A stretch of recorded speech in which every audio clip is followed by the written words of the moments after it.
members, I want to add a couple other things to talk about here.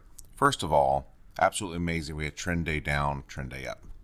15 hours of consolidation at the bottom, and look what we've done at the top.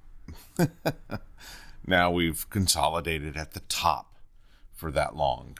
Just crazy. So one of the things I want to talk about is we had a couple 30-minute levels in this area, and then our levels here.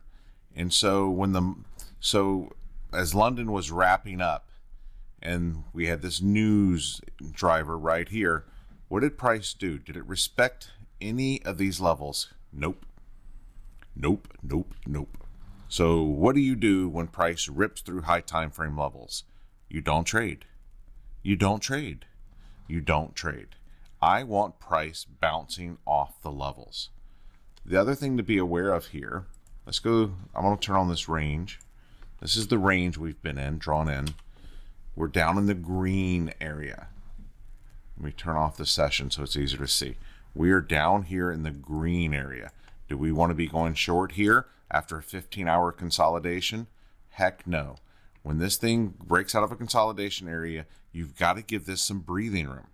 It's like when we bounce off a high time frame level. You got to give it some breathing room. And when it was not respecting the 30-minute levels in here, I told the people that were on Zoom, no trading. No trading. So whenever you sit down at your computer and you start trading, you want to verify that price is bouncing off the levels. Well, when I got on here, the only verification I had is we were in ridiculous chop in a small, tight range, hovering at this 55 level. I have no trade. It's going to break one way or the other way. And it broke that way and was not respecting the high time frame levels here. This indicates to me a strength of trend to the north. Since I was not already long, stay out of the way. Stay green, my friends. And to learn more about our group, go to microstrader.com.